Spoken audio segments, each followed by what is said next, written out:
ప్రార్థన చేసుకుందాం. పరిశుద్ధుడా దేవా, సర్వాధికారి, నీకు స్తోత్రాలు.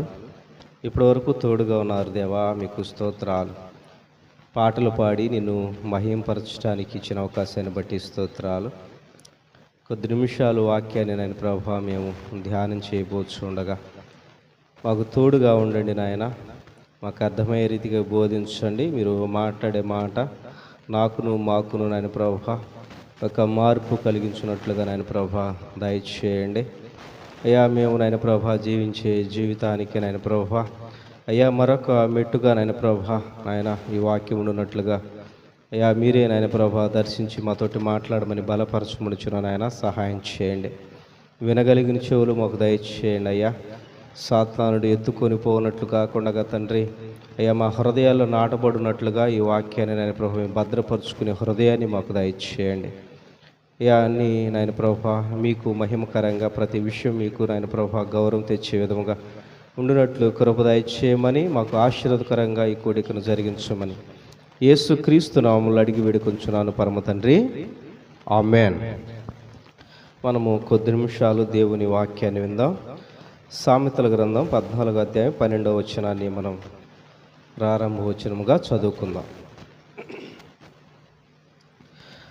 ఒకని ఎదుట సరైనదిగా కనపడు మార్గము గలదు, అయితే తుదకు అది మరణమునకు త్రోవ తీయును. ఈ మాటను మనము కొద్ది నిమిషాలు జాగ్రత్తగా ఆలోచన చేద్దాం. ఈ మాట ఎవరి గురించి ఉందంటే ఒక మనుషుని ఆలోచన, మనుషుని మార్గము, మనుషుని జీవించుతున్న జీవితం, ఒక జీవితం గురించి ఇక్కడ ఉందన్నమాట. 16వ అధ్యాయం 25వ వచనం. ఒకని మార్గము వాని దృష్టికి యథార్థముగా కనబడును, అయినను తుదకు అది. చూడండి, ఈ రెండు మాటలు మనకు అర్థం అవుతూ ఉంటాయి. ఏంటనంటే అతను నేను యథార్థంగా నడుస్తూ ఉన్నాను, నేను యథార్థంగా జీవిస్తూ ఉన్నాను, నేను యథార్థమైన మార్గంలోనే ఉన్నాను అనుకుంటా ఉన్నాడు. అతని ఆలోచనకి అది సరిపడింది. నేను బాగానే ఉన్నాను అనుకోవటానికి అది సరిపడింది అతనికి. కానీ అది తుదకు మరణానికి దారి తీయటం కారణం ఏంటి? అతను మంచిగా జీవిస్తేనే కదా అంత ధైర్యంగా చెప్పగలిగేది. అతను యథార్థంగా జీవిస్తూ ఉంటే నేను మంచిగానే బ్రతుకుతా ఉన్నాను, నాకు యథార్థంగా ఈ జీవితం బాగుందని అని అతను అనిపిస్తేనే కదా ఆ మాట అనగలిగేది, ఆ మార్గంలో నడిచేది యథార్థమైన మార్గమేనని. అంటే అతను మంచిగానే ఉంటా ఉన్నాడు, కానీ అతను మంచి ప్రవర్తనలో లేడు అని దేవుని వాక్యం చెప్తా ఉంది కదా. అంటే నేను యథార్థంగా బాగానే ఉంటున్నానని అతను అనుకుంటున్నాడు, కానీ దేవుని దగ్గరికి పోయే సమయానికి యథార్థంగా లేదు. మనకి యెషయా గ్రంథంలో దీని గురించి మనం ఒకసారి ఆలోచన చేస్తే అప్పుడు వరకు నేను బాగానే ఉన్నాను అనుకుంటాడు యెషయా కదా. నేను బాగానే ఉన్నాను, నేను మంచివాడను, నేను ఒక ప్రవక్తని, దేవుని సేవకుణ్ణి, దేవుని పిలిచాడు నన్ను, నేను మంచిగా బ్రతుకుతా ఉన్నాను, యథార్థంగా బ్రతుకుతా ఉన్నాను అనుకుంటాడు. కానీ దేవుని పరిశుద్ధత ఎదుటకు వెళ్ళినప్పుడు, దేవుని పరిశుద్ధత దగ్గరికి వెళ్ళినప్పుడు ఆ యెషయా పలికే మాటలు ఏంటి? అయ్యో, నేను అపవిత్రమైన పెదవులు గలవాడును, అపవిత్రమైన జనుల మధ్య నేను జీవిస్తూ ఉన్నాను, నా మాట పొరబడిపోయింది, నా పెదవులు అనేక సందర్భాల్లో సరైన మాటలు పలకలేదు, అపవిత్రమైన మాటలు పలికాయి అని అతనే ఒప్పుకుంటాడు. అంటే దేవుని పరిశుద్ధత దాకా వెళ్ళక మునుపు యెషయా ఉద్దేశం ఏంటనంటే నేను పరిశుద్ధంగానే బ్రతుకుతా ఉన్నాను, నేను పరిశుద్ధుడినే, అంటే నేను యథార్థమైన జీవితం జీవిస్తాను, నా మార్గం సరైనదే అనుకుంటా ఉన్నాడు. కానీ అది సరైన మార్గం కాకపోయింది. ఇలానే ఈ రోజుల్లో మనం కూడా బ్రతుకుతూ ఉన్నాం, జీవిస్తూ ఉన్నాం. ఒక విశ్వాసిగా బాప్తిసం పొంది దేవుని బిడ్డగా మనం బ్రతుకుతూ ఉన్నాం. మనకేమనిపిస్తూ ఉంది? నా మట్టుకు నాకు, మీ మట్టుకు మీకేమనిపిస్తూ ఉంది?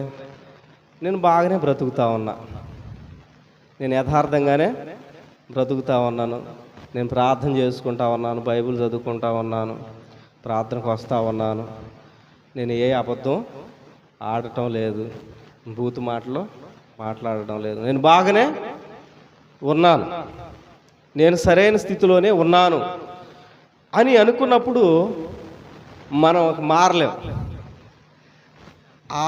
ఆ ఉద్దేశంలో మనం ఉన్నప్పుడు ఇక మనం ఇంకా నాలో ఏమైనా లోపం ఉందా అని అడగటానికి లేదు కదా. ఉందా? నేను బాగానే ఉన్నాను అనుకుంటే ఇక లేదు మార్గం.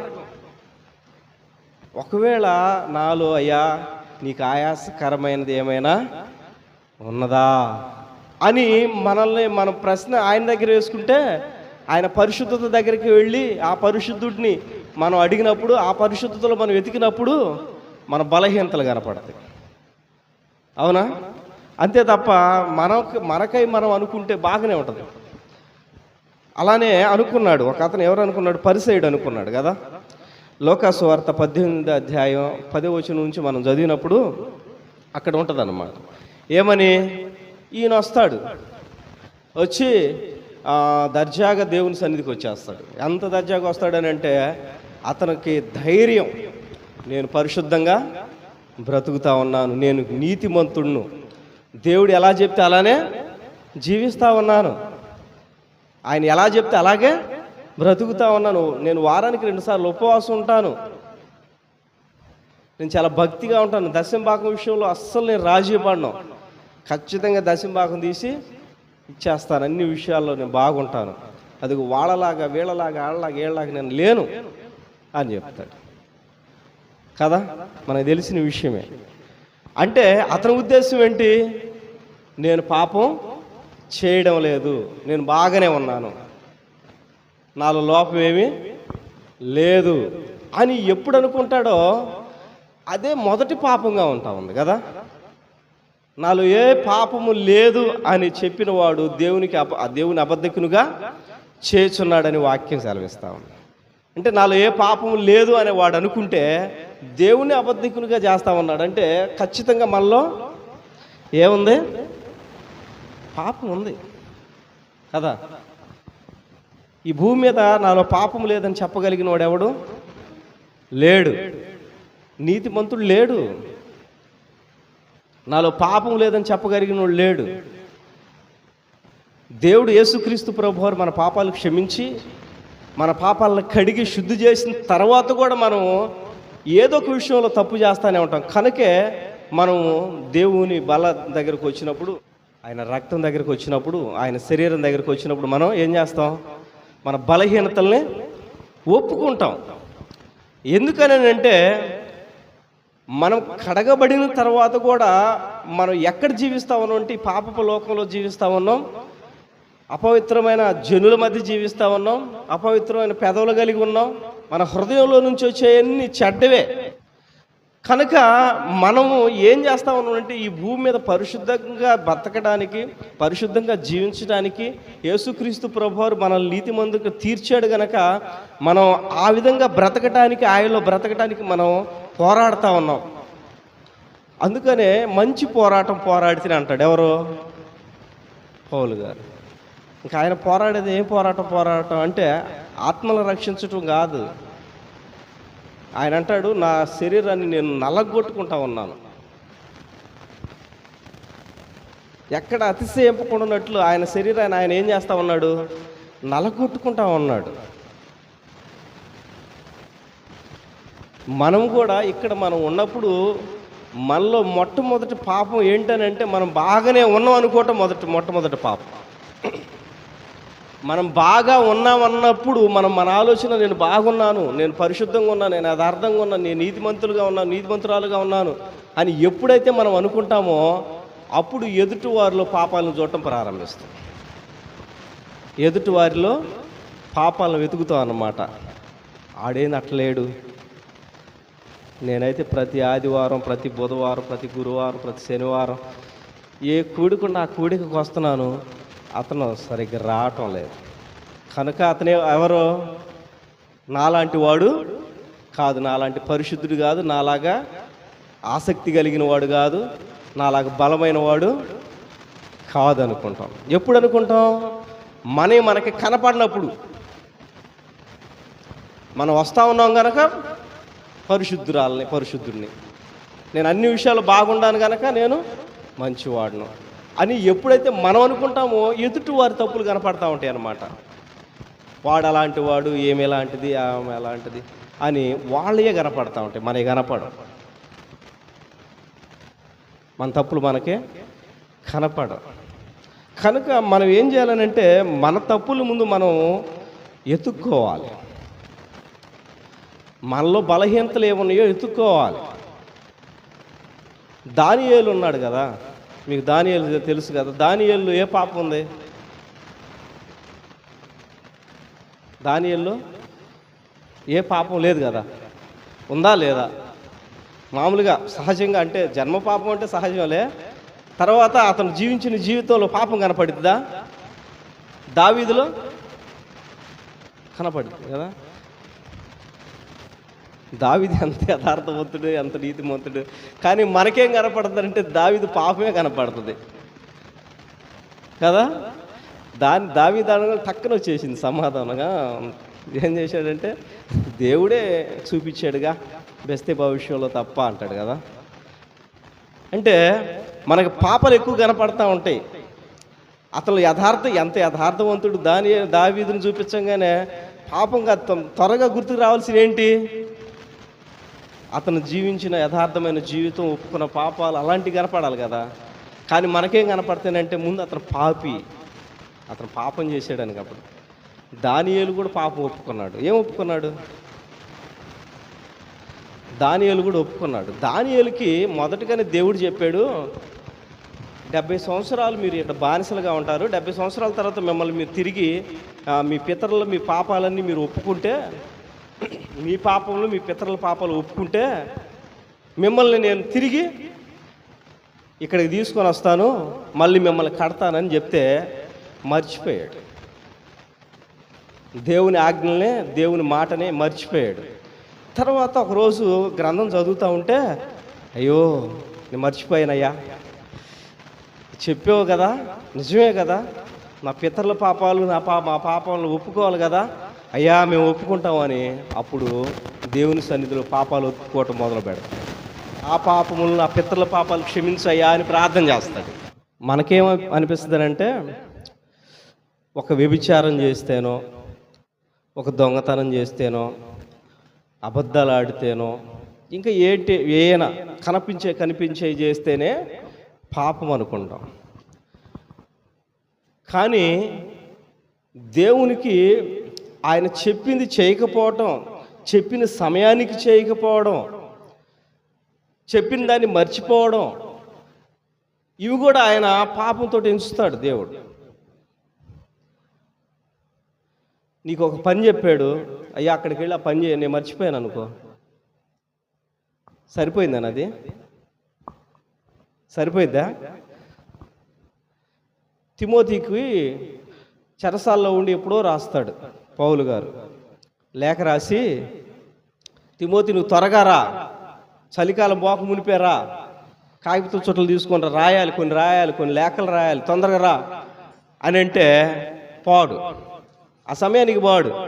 ఈయన తీరిక చేసుకొని తర్వాత అక్కడికి వెళ్ళే సమయానికి ఏం జరుగుతుంది అంటే, ఆయన ఆ సముద్రం దాటి అక్కడికి వెళ్ళగానే ఎదురైన వాళ్ళు, ఏంటయ్యా ఎక్కడికి వస్తున్నావు అంటే, పౌలు గారి దగ్గరికి వస్తున్నాను, పౌలు గారు నాకు లేఖ రాశారు, త్వరగా రమ్మన్నాడు, చలికాలం పోకమునిపై రమ్మన్నాడు, కానీ కొంచెం లేట్ అయింది అంటే వాళ్ళు చెప్పే మాట ఏంటనంటే, ఇంకెక్కడ పౌలు, ఆయన చచ్చిపోయాడు, ఆయనే చరిచేదనం చేసేసారు. ఇది చరిత్రలో ఉంది. అప్పుడు ఎలాగుంటుంది ఆయనకి? తిమోతి మనసు ఎలాగుంటుంది ఒకసారి ఆలోచన చేయండి. గుండెలు బాదుకొని ఉంటాడు. అయ్యో నాకు ముందుగా రమ్మని చెప్పేశాడు, నేను ముందు వచ్చినట్లయితే నేను ఆయన చూడగలిగేవాడిని, ప్లస్ ఆయన ఏది చెప్తాడో అది నేను తీసుకుని వెళ్ళి వాళ్ళకి అప్పగించగలిగేవాడిని. ఆ చలికి ఎంత తట్టుకోలేక అల్లాడిపోయి ఉంటాడో, నేను దుప్పటి తీసుకెళ్ళలేకపోయాను. ఆయన రాయాలనుకున్న లేఖలు రాసే అవకాశం లేకుండా చేశానని ఎంత బాధపడి ఉంటాడు. అంటే దేవుడు చెప్పినప్పుడు ఏదైతే మనం చేయకుండా ఉంటామో అది కూడా పాపమే కదా. మర్చిపోవటం కూడా పాపమే. మర్చిపోవటం అంటే నిర్లక్ష్యం కదా. ఒక పని చెప్తే అది మర్చిపోయి చేయకుండా ఉండమంటే అది నిర్లక్ష్యం. అంటే ఇప్పుడు ఈ మాటలు ఎందుకు చెప్తూ ఉన్నానంటే, మనకేమనిపిస్తుంది, మన ప్రతి విషయంలో మనం మంచివారమే, ప్రతి విషయంలో నేను బాగానే ఉన్నాను, ప్రతి విషయంలో నేను మంచిగా బ్రతుకుతూ ఉన్నాను, ఒకళ్ళని నేను ద్వేషించట్లేదు, దూషించట్లేదు, లేదా నేను ఒకళ్ళ మీద ఖర్చు పెట్టుకోవటం లేదు అని అనుకుంటాం కదా. ఇప్పుడు మనతోటి మాట్లాడిన వాళ్ళు ఉంటారు కదా. చాలామంది మనతోటి మాట్లాడరు. ఎందుకని అంటే వాళ్ళకి మనం గిట్టం. తప్పు ఎవరిది? ఇప్పుడు మనం వాళ్ళకి గిట్టడం లేదు, తప్పు ఎవరిది? వాళ్ళదే కదా, మనదే ఉంది. వాళ్ళకి గిట్టకపోతే మనం ఏం చేస్తాం? ఒకళ్ళు మనతోటి మాట్లాడటం లేదు, విరోధంగా ఉన్నారు మనకి, కానీ మనం ఏం చేస్తాం? కానీ అర్పణ అర్పించే సమయంలో ఇట్లాంటి ఒకళ్ళు ఎవరైనా గుర్తొచ్చారనుకో, ఆ సమయంలో ఏం చేయమని చెప్పాడు యేసుక్రీస్తు ప్రభువారు? అర్పణ అక్కడే పెట్టి, విరోధముగా ఎవరైనా ఉంటే, అంటే నీకు విరోధముగా, నువ్వు వాళ్ళకి విరోధంగా ఉన్నా లేక నీకు విరోధంగా ఉన్నా, ఏం చేయాలి? అక్కడ ముందు సమాధాన పడాలి. సమాధాన పడటం అంటే మనం పోయి మన తప్పు లేకపోయినా కానీ మనం ఏం చెప్తాం? సమాధాన పడాలి. పోయి నీదే తప్పులే, సర్దుకో, ఎందుకు తప్పు నీ దగ్గర పెట్టుకొని నువ్వు ఇట్టాగుంటావు, ఎందుకు నాతోటి మాట్లాడుకుని ఉంటే తప్పు నీది కదా అంటే సమాధాన పడ్డట్టు కాదుగా. సమాధాన పడాలని అంటే ఏదో జరిగిపోయింది, మనం ఇట్లా ఉండటం మంచిది కాదు అని చెప్పటం కదా. అంతేనా? జరిగిపోయింది, తప్పు నీ వైపు నా వైపు పక్కన పెట్టేద్దాం, కానీ మనం కలిసిపోదాం అనేక సమాధాన పడటం అంటే అంతేనా? ఒక మాట, బైబిల్లో మాట మీకు జ్ఞాపకం చేస్తాను. మనకిని తండ్రికి అంట సమాధానం కోల్పోయి మనం దూరస్తులుగా ఉన్నామంట. ఎలా ఉన్నాం? దూరస్తులుగా ఉన్నాం. అంటే ఆయనకి మనం ఎడమైపోయాం. ఎవరికి? తండ్రికి మనకి సంబంధం లేదు. యెహోవా దేవునికి మనకి సంబంధం లేదు. ఆయన పుట్టించుకున్న బిడ్డలమే, కానీ ఆయనకి మనకి విరోధం వచ్చేసింది. దేని దగ్గర వచ్చిందంటే పాపం దగ్గర. మనకు తెలిసిన విషయమే. ఆదాము దగ్గర నుంచి మొదలుపెట్టి ఇక మనం అంతా దూరం అవుతా వచ్చాము. చచ్చిన వారిగా ఉన్నాము. పూర్వం మనం చచ్చిన వారిగా ఉన్నప్పుడు యేసుక్రీస్తు ప్రభువారు మన పాపాల కొరకు మరణించాడని మనం ఎఫెసీ పత్రికలు చదువుకుంటూ ఉంటాం కదా. మనం చీకట్లో ఉన్నాము, దేవునికి దూరస్తులుగా ఉన్నాం. ఇప్పుడు సమాధానపరచాలి, సమాధానం కావాలి. ఎవరెవరికి? తండ్రికి మనకి సమాధానం కావాలి. అంటే మన మధ్యలో ఒక మధ్యవర్తి కావాలి, సమాధానపరచాలి. సమాధానపరచాలంటే ఏం చేయాలి?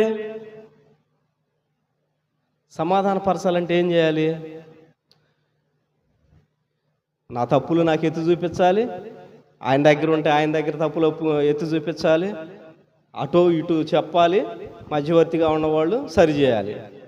కానీ ఇక్కడ విచిత్రం ఏంటనంటే, మన ఏది ఎత్తి చూపట్లా. యేసుక్రీస్తు ప్రభువారిని చూడండి, ఏది మనల్ని ఎత్తి చూపిన పరిస్థితులు ఏమైనా ఉన్నాయా?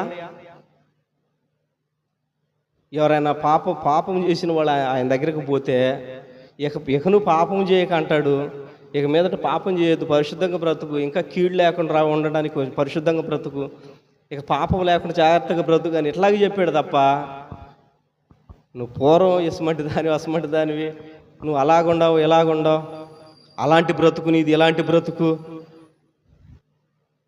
ఇక మీదట నేను సరిగ్గా బ్రతుకు అని చెప్పాడా?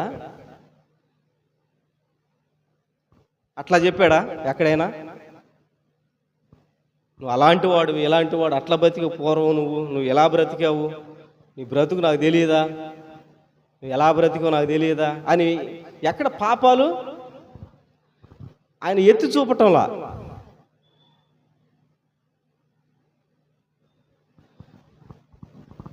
మనం ఇంతకుముందు కూడా చదువుకున్నాం కదా, దావీదు విషయం చదివినప్పుడు కూడా బెస్తెబా విషయం తప్ప అంటాడు, కానీ నువ్వు అలాంటోడు ఇలాంటోడు. యోనాతాను పంపించినప్పుడు కూడా చూడండి, యోనాతాను పంపించినప్పుడు ఎంత జాగ్రత్తగా మాట్లాడే యోనాతాను కదా.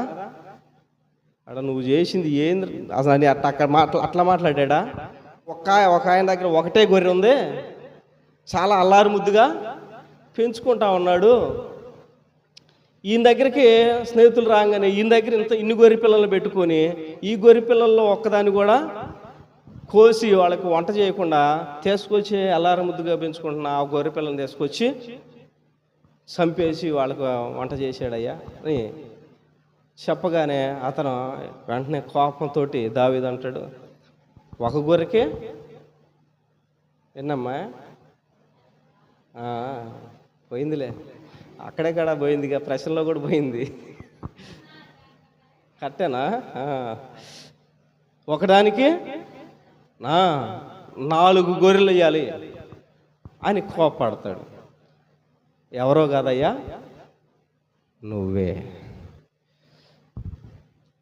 అంటే చేసిన దాన్ని కూడా ఒక పాపం చేస్తే దాని కొరకు పశ్చాత్తాపడటానికి చాలా ప్రయత్నాలు దేవుడు చేశాడు, కానీ ప్రతి అందరి దగ్గర పశ్చాత్తాపడడానికి, వాళ్ళు మారు మనసు పొందడానికి, తిరిగి ఆయన దగ్గరికి రావడానికి చాలా ప్రయత్నాలు, చాలామందిని పంపించడం, చాలా ప్రవక్తలు పంపించడం,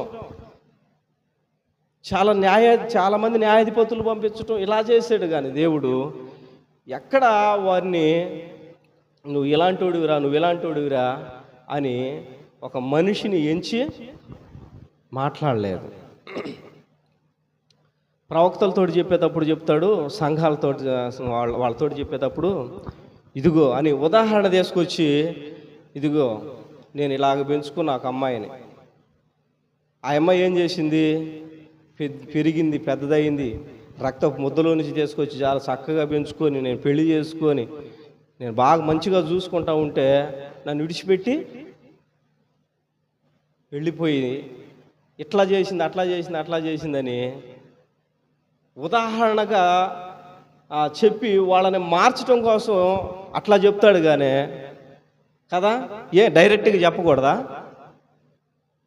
డైరెక్ట్గా ఇర్మియాతో చెప్పేటప్పుడు, ఇర్మియా నువ్వు ఇట్లా ప్రకటన చేసి అనేటప్పుడు ఒక కొండల్ని వీటిని ఉదాహరణలాగా చెప్పుకుంటా చేసేది ఎందుకు? దేవుడు మనల్ని గాయపరిచి మార్చుకోవాలనుకోవటంలా,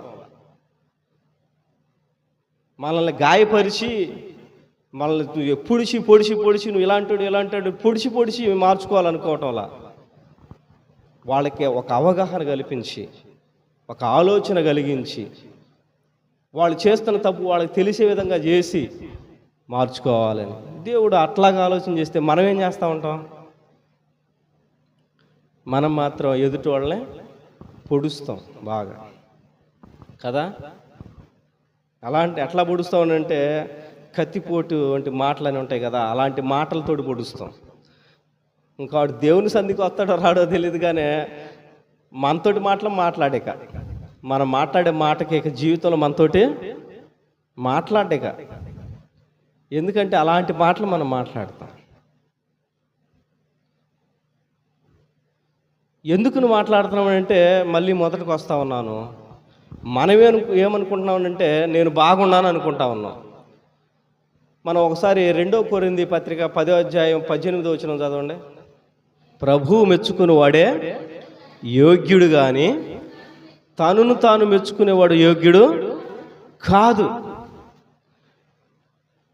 నన్ను నేను మెచ్చుకొని నేను బాగానే పాటలు పాడుతూ ఉన్నాను, నేను బాగానే వాక్యం చెబుతా ఉన్నాను, నేను బాగానే జీవిస్తూ ఉన్నాను, నేను యథార్థంగా బ్రతుకుతూ ఉన్నాను, పరిశుద్ధంగా బ్రతుకుతూ ఉన్నాను, నేను అన్ని విషయాల్లో బాగుండానని నన్ను నేను మెచ్చుకుంటే కుదరదు.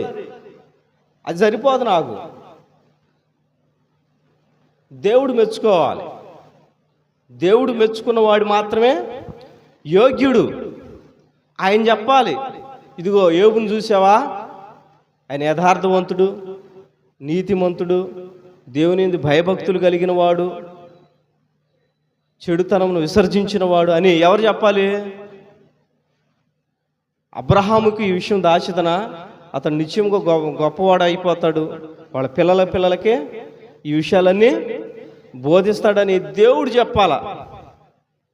ఇదిగో ఈ నా ఇల్లు అంతట్లో నమ్మకమైన వాడు, ఇదిగో నాకు ప్రియుడు ఇతను, ఇదిగో దావీదు నా ఇష్టానుసారంగా జీవించువాడని దేవుడు చెప్పాలి. ఆయన చెప్పాలి, ఆయన మెచ్చుకోవాలి, అప్పుడు సరిపోయింది. ఆయన చెప్తే సరిపోద్ది. కానీ నాకు నేను అనుకుంటే సరిపోదు. మోషే ఎలాంటి వాడు? చాలా మంచి గొప్ప దైవజనుడు కదా. అతన్ని దేవుడు అన్నాడు, ఇతను సాత్వికుడు అని చెప్పాడు. నిజమే, సాత్వికుడే, ఇలాంటిలో నమ్మకమైన వాడే. కానీ ఒక మాట మాట్లాడితే దేవుడు పక్కన పెట్టేశాడు కదా. ద్రోహులారా అన్నాడు. ఆ బండతో మాట్లాడమంటే బండను కొట్టాడు. అదొక్కటే తప్పు. ప్రజల్నే, దేవుని ప్రజల్నే ఆయన ఎన్నైనా అనొచ్చు. ఎస్, దేవుడు అనలా, వీళ్ళు నా మీద 10 మార్లు సణిగారు, అసలు నువ్వు వదిలిపెట్టి వీళ్ళందరూ చంపేస్తాను, నీ సంతానాన్ని హెచ్చేస్తానని దేవుడు అన్నాడు. అప్పుడు ఈయనే బతిలాడాడు. కానీ దేవుని ప్రజల్నే మోషే మాట్లాడాడు. అంటే అధికారం మనకివ్వలా, తీర్పు తీర్చే మాటలు మాట్లాడడానికి కానీ, లేదా నేను అనుకోవటానికి, నేను లీడర్షిప్ నేను తీసుకోవడానికి కానీ, నేను నిలబడి నేను చెప్పడానికి నేను అర్హుని కాబట్టి నేను చెప్తాను అంటానికి కానీ, నేను పాటలు పాడే శక్తి నాకుందని నేనే పాటలు పాడతాను అంటానికి కానీ ఏది లేదు. అధికారం ఎవరు ఇవ్వాలని అంటే దేవుడు ఇవ్వాలి. మాట్లాడడానికి కూడా ఆయనే ఇవ్వాలి. ఆయన ఇవ్వాల. కానీ ఈయనేం చేసుకున్నాడు? కల్పించుకుని ద్రోహులారా మీకు నీళ్లు కావాలా, ఇగో తాగండి అని బండను కొట్టాడు. దేవుడే ఆ బండతోటి మాట్లాడమని చెప్పాడు. ఏం జరిగింది? కనాను చేరకుండానే అంతే. అంటే మనము ఎంత పరిశుద్ధంగా బ్రతుకుతున్నామో అని మనం అనుకున్నా, పరిశుద్ధంగా బ్రతుకుతున్నాం నిజమే, యథార్థంగా బ్రతుకుతున్నాం నిజమే, మంచిగా బ్రతుకుతున్నాం నిజమే, ప్రతి విషయంలో మనం ముందుంటున్నాం నిజమే, అన్ని విషయాల్లో దేవుని సన్నిధికి ఆసక్తిగా వస్తున్నాం నిజమే, ప్రతి విషయంలో దేవుని సన్నిధిలో భయభక్తులు కలిగి ఉంటున్నాం నిజమే. కానీ మనం అనుకోకూడదు, నేను పరిశుద్ధంగా ఉన్నాను, నేను నాలో ఏమీ లోపం లేదని నేను అనుకోవటానికి లేదు. నేను ఎవరి దగ్గర చూసుకోవాలనంటే, నా పరిశుద్ధతను చూసుకోవాలంటే యేసయ్య దగ్గరికి పోయి చూసుకోవాలి, నా యథార్థను చూసుకోవాలంటే యేసయ్య దగ్గరికి పోయి చూసుకోవాలి, నా నీతిని చూసుకోవాలంటే యేసయ్య దగ్గరికి పోయి చూసుకోవాలి, నా మాటను చూసుకోవాలంటే యేసయ్య దగ్గరికి పోయి చూసుకోవాలి, నా ఆలోచన, నా తలంపులు, నా చూపు, నా క్రియలు సమస్తము సరైనవో లేదో చూసుకోవాలనంటే ఆయన దగ్గరికి వెళ్ళి చూసుకోవాలి. ఆయన దగ్గరికి వెళ్ళినప్పుడు ఏ సరైన కనపడితే నా మాట సరైనదిగా కనిపించదు, నా ఆలోచన సరైనదిగా కనిపించదు, నా చూపు సరైనదిగా కనిపించదు, నా నీతి సరైనదిగా కనిపించదు, నా పరిశుద్ధత సరైనదిగా కనిపించదు. ఆయన దగ్గరికి వెళ్ళి చూసుకున్నప్పుడు అప్పుడు మనకు కనపడతా ఉంటాయి, మన బలహీనతలు కనపడతా ఉంటాయి. అప్పుడు మనం ఏం అనలేం, అయ్యా నేను ఇలా ఉన్నానయ్యా, ఇంకా బలహీనంగా ఉన్నాను, బలహీనరాలుగా ఉన్నాను, నన్ను క్షమించమని అప్పుడు అడుగుతాం. ఇక ఎదుటివారిని మనం అంటానికి ఉంటుంది. అప్పుడు ఆ సమయంలో ఎదుటివారి గురించి ఆలోచన చేయడానికి ఉంటుందా? ఎదుటివారిని తప్పును చూపించడానికి ఉంటుందా? ఎదుటివారి పొరపాట్ల గురించి ఆలోచన చేస్తామా? నా దగ్గర పెట్టుకొని నేను ఎదుటి వాళ్ళని ఎందుకు చూస్తాను? ఇక నా కంట్లో నేను దూలాన్ని పెట్టుకొని ఎదుటి కంట్లోకి నలుసు నాకు ఎక్కడ కనపడుతుంది? ఇక చూడటానికి కూడా ఛాన్స్ లేదు కదా. ముందు నా కంట్లో దూలాన్ని తీసేసుకోవడానికి యేసయ్య దగ్గరికి పోయి ఆయన దగ్గర మొరబెట్టుకోవటమే సరిపడుతుంది కదా. కనుక మనం ఏం చేయాలి? ఇప్పుడు అంతా విన్న వాక్యాన్ని బట్టి మనం చేయాల్సిన పని ఏంటి? నేను వాక్యం ముగించాను. ఏం చేయాలి? ఒప్పుకోవాలి, మనల్ని మనం దేవుని దగ్గర సరిచూసుకోవాలి. ఎలా ఉన్నది? సరైన మార్గంగా, నా మార్గము సరైన మార్గమా కాదా? నా మట్టుకు నేను అనుకుంటే ఎలాగుందంట నా మార్గం? ఆ? నా దృష్టికి యథార్థంగా నా మార్గం ఉంది, కానీ తుదకది మరణానికి తీసుకెళ్తా ఉంది. నా మార్గం నాకు సరైనదిగా కనిపిస్తూ ఉంది, అది తుదకి మరణానికి దారితీస్తూ ఉంది. కనుక మన మార్గము సరైందో లేదో, మన యథార్థంగా బ్రతుకుతున్నామో లేదో, మన పరిశుద్ధంగా బ్రతుకుతున్నామో లేదో, మన జీవితం దేవునికి సరిపడినట్టుగా ఉందో లేదో, ఆయన దగ్గరికి వెళ్ళి ఆయన పరిశుద్ధతలో, ఆయన నీతిలో, ఆయన ప్రేమలో, ఆయన మాటలో, ఆయన ఎలా బ్రతికాడో ఆ మాదిరి జీవితంలో మనం జీవిస్తున్నామో లేదో ఆలోచన చేసుకొని మనం బ్రతికినప్పుడు, అప్పుడు మనం ఒక్కొక్క మెట్టు ఆయనకి దగ్గరికి వెళ్ళిపోతాం. ఆయన జీవించిన జీవితంలో కొంత మట్టుకు మనము జీవించడానికి అవకాశం ఉంటుంది. ప్రార్థన చేసుకుందాం.